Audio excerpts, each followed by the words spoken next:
ನೀವೇನಾದರೂ ಕೈವಾರಕ್ಕೆ ಹೋಗಿ ಈ ಒಂದು ಪ್ಲೇಸ್ನ ನೋಡ್ಕೊಂಡು ಬಂದಿಲ್ಲ ಅಂತಂದರೆ ಪಕ್ಕಾ ರಿಗ್ರೆಟ್ ಫೀಲ್ ಆಗ್ತೀರಾ. ಆ ಪ್ಲೇಸ್ ಯಾವುದು ಅನ್ನೋದನ್ನು ನಾನು ಮುಂದೆ ಹೇಳ್ತಾ ಹೋಗ್ತೀನಿ, ಪೂರಾ ವಿಡಿಯೋನ ನೋಡಿ. ನಾನು ಚಂದ ಸೀರೆ ಉಟ್ಕೊಂಡು ಹೋಗಿದ್ದು ಕೈವಾರಕ್ಕೆ ಹೋಗಿದ ತಕ್ಷಣ ಈ ಒಂದು ಪ್ಲೇಸ್ನ ನೋಡ್ತೀವಿ ನಾವು. ಇದು ಜೀವ ಸಮಾಧಿ ಆಗಿರ್ತಕ್ಕಂಥದ್ದು, ಕೈವಾರ ತಾತ ಜೀವ ಸಮಾಧಿ ಆಗಿರ್ತಕ್ಕಂಥದ್ದು. ಅದೇ ಪ್ಲೇಸ್ನ ಟೆಂಪಲ್ ಆಗಿ ಪರಿವರ್ತನೆ ಮಾಡಿದ್ದಾರೆ. ಇಲ್ಲಿ ಅನ್ನದಾನ ಎಲ್ಲ ನಡೀತಾ ಇರುತ್ತೆ, ಸಿಕ್ಕಾಪಟ್ಟೆ ಪೀಸ್ಫುಲ್ ಆಗಿರುತ್ತೆ. ಮತ್ತು ಅನ್ನದಾನದಲ್ಲಿ ಊಟದ ವಿಚಾರ ಅಂತ ಬಂದರೆ ಸಿಕ್ಕಾಪಟ್ಟೆ ಚೆನ್ನಾಗಿತ್ತು. ಮಧ್ಯಾಹ್ನದ ಊಟ ಮಾಡ್ಕೊಂಡು ನಾವು ಸೀದಾ ಹೋಗಿದ್ದೆ ಕೈವಾರ ತಾತ ಅವಾಗ ಧ್ಯಾನ ಮಾಡ್ತಾ ಇದ್ದ ಒಂದು ಪ್ಲೇಸ್ಗೆ. ಅದು ಜಸ್ಟ್ ಪ್ಲೇಸ್ ಮಾತ್ರ ಅಲ್ಲ, ನೇಚರ್ನ ಫುಲ್ ತುಂಬಿ ತುಳುಕ್ತಾ ಇರುತ್ತೆ. ಎಷ್ಟು ಬ್ಯೂಟಿಫುಲ್ ಆಗಿದೆ ಅಂತಂದರೆ ಫುಲ್ಲು ಬೆಟ್ಟ. ನೋಡಿ ಇದೇ ಪ್ಲೇಸ್.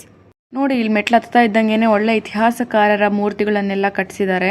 ನಾವು ಮತ್ತೆ ಪೂಜಾರಿಗಳ ಹತ್ರ ಕೇಳಿ ಕೈವಾರ ತಾತನ ಪೂರ್ತಿ ಮಾಹಿತಿಯನ್ನು ತಿಳ್ಕೊಂಡ್ವಿ. ನಿಮ್ಗೇನಾದರೂ ಬೇಕಂತಂದರೆ ಕಮೆಂಟ್ ಮಾಡಿ ಪಾರ್ಟ್ 2 ಅಂತ.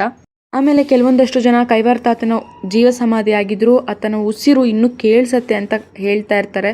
ಅದು ನಿಜಾನಾ ಇಲ್ವಾ ಅನ್ನೋದನ್ನು ನಾನು ನೆಕ್ಸ್ಟ್ ವೀಡಿಯೋನಲ್ಲಿ ಹೇಳಬೇಕು ಅನ್ನೋದಾದರೆ ದಯವಿಟ್ಟು ಕಮೆಂಟ್ ಮಾಡಿ. Thank you so much for watching. Follow ಮಾಡ್ಕೊಂಡು ಸಪೋರ್ಟ್ ಮಾಡಿ.